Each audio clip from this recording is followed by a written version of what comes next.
My name's Chetan Mukundan. I'm a pediatrician. I've been in practice for 20 and a half years. I guess I've been a doctor for 23 and a half if you count residency, and I practice in Nashville, Tennessee.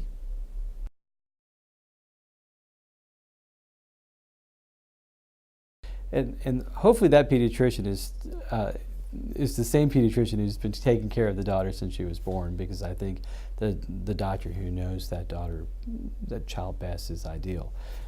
But I think that we definitely would want a pediatrician who's informed on epilepsy, who is knowledgeable about epileptic medications, and who has good relationships with pediatric neurologists.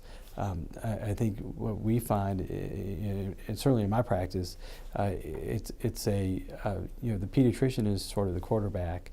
I may not be the person prescribing the seizure medicine.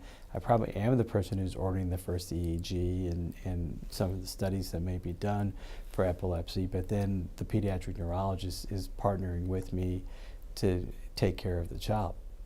So I'm the gatekeeper. So when a child has a seizure, parents are usually calling me first because it's much easier to get in contact with me than the pediatric neurologist. So I might be the person seeing them in the office first, and so having somebody who is comfortable dealing with those sorts of crises is important. Somebody who's capable of taking care of it after hours. A child with epilepsy does not need to be going to a walk-in clinic at night, because the walk-in clinic's response when they hear the child has epilepsy will be to send them to the emergency room. And children with epilepsy are normal, healthy children, and we want to treat them like normal healthy children, but they do have a specific need, and so certainly a pediatrician who's capable of handling those needs of complex health care needs is somebody who somebody should choose to be their doctor.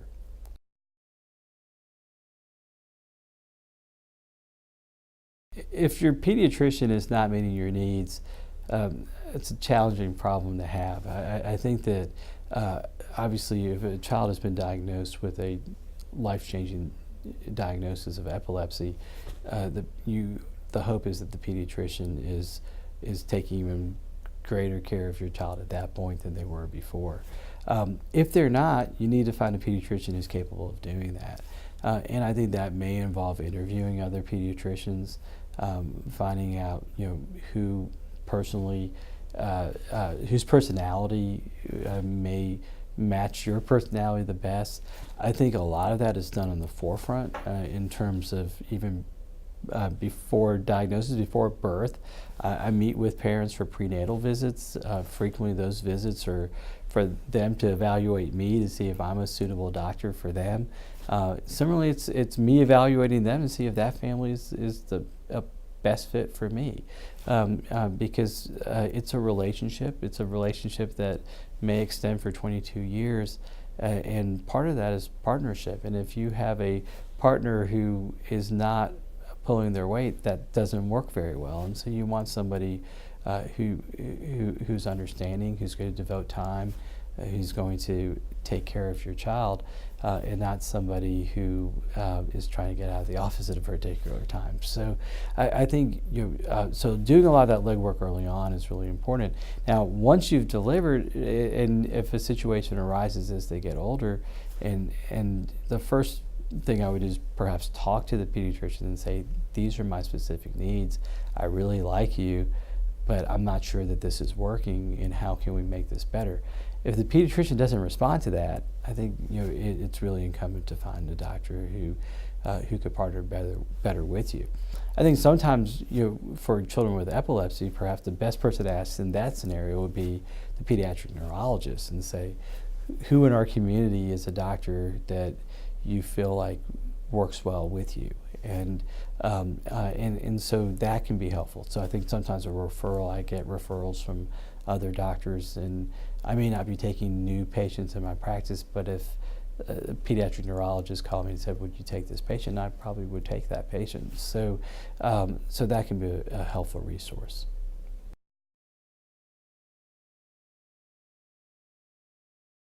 Yeah, sometimes a pediatrician may notice things and may deliver news that you're not ready for.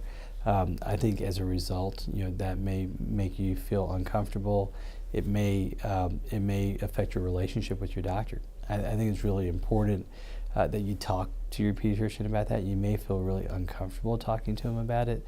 I think it's important, that you not leave your doctor because of that, because delivering difficult news, whether that's developmental struggles and a child who's having developmental delays, or a child who has a diagnosis of autism, or a child who might be diagnosed with epilepsy themselves. The pediatrician is not causing that to happen, but it's just more of a scenario where they're just the messenger. So as far as our experience, Brandy and I discussed that there were developmental concerns with her son. That was not something that Brandy was ready to hear, and so there was a time period where she went to a different pediatrician, and then realized that I was correct, and came back. And it was, and for me, I have a vested interest in my patients. I care deeply for them. I spend a lot of time taking care of them and worrying about them. And Brandy coming back to me was not a scenario of me saying I was right. It was kind of like homecoming, that I was here. I feel she would come back eventually, and we just picked up where we left off. And I think that sort of relationship is really important, and because there are going to be times, and as a pediatrician, there are times where I need to hear from a parent that perhaps I could have done a better job of sharing news. And but it's really important that we walk on eggshells at times, but it's important that if we have concerns, that we address those concerns early on with families.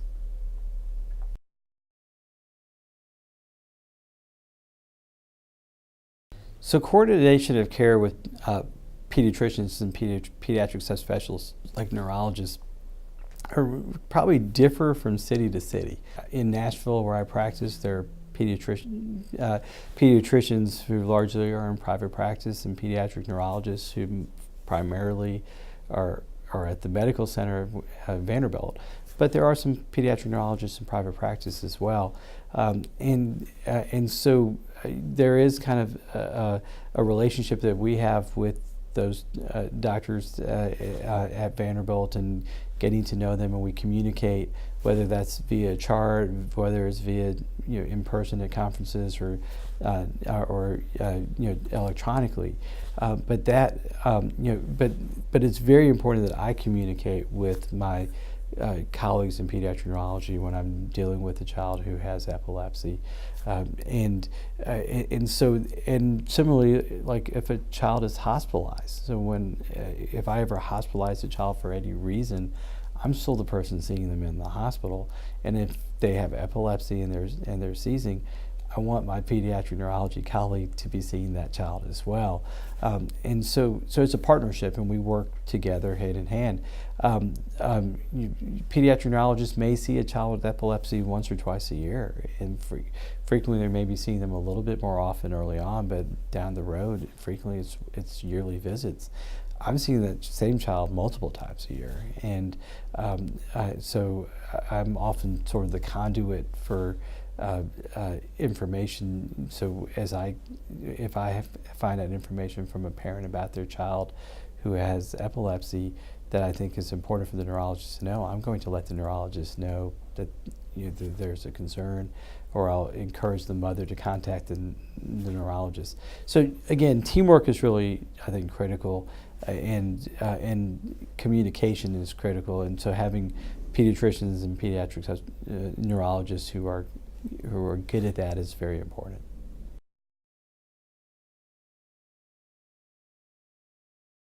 Yeah, I think with we live in 2018 in the world of HIPAA, and telling people diagnoses of something like epilepsy is difficult. So the question of should everybody know that your child has epilepsy is hard. I think there are people who should know. If I think the school or teacher at school should know. But doesn't mean all of our classmates need to know. I think that, oftentimes my patients with epilepsy do have a medical alert bracelet or necklace or something. Just, again, they're very discreet. A lot of them look like Livestrong bracelets, and nobody really thinks it's something different until you read the fine print on them. But I think it's important that emergency services should know if there's a problem.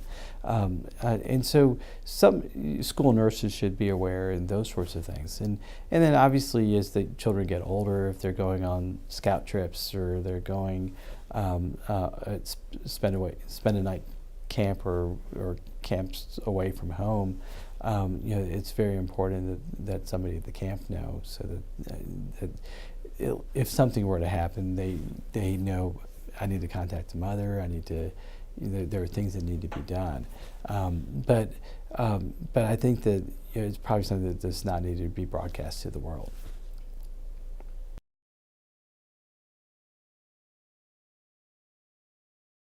It's really interesting, the question as far as when should girls see a GYN, and this would be a daughter who has epilepsy seeing a GYN. Probably should see, certainly we have a staging of puberty where all children start off life Tanner 1, they all end up Tanner 5.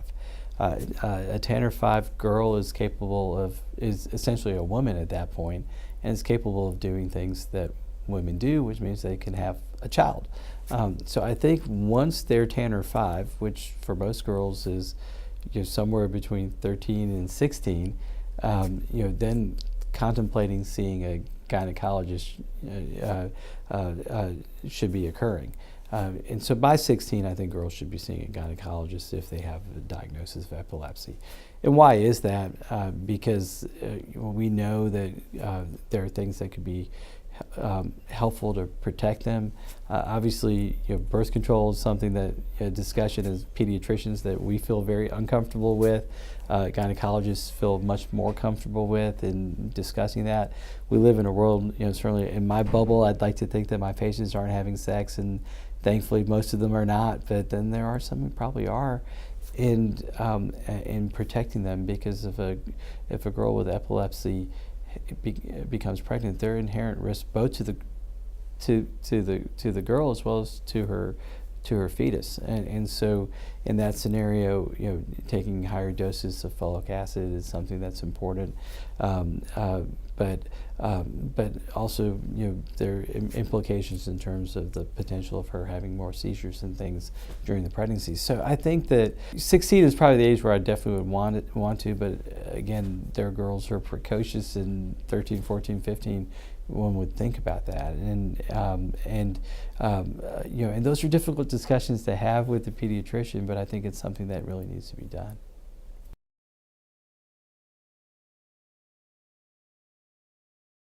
Yeah, so I'm getting asked the question frequently at this stage of when would my child stop seeing you? I've been in practice for 20 and a half years, and so I've got patients who I've taken care of from birth who are migrating through college at this point. And so, and as they matriculate, that's kind of when I say it's time for us to stop seeing. So I will see children until they're 22. There are a lot of pediatricians who say high school graduation is my cutoff. My sense is that the college student is still like the high school student, and it's really hard to for them to develop a relationship with a new doctor because they're at school, they are home for vacations, or some of them may go to community college and they may live at home, but still they're in that school mode and they're not in the mode of being in the real world.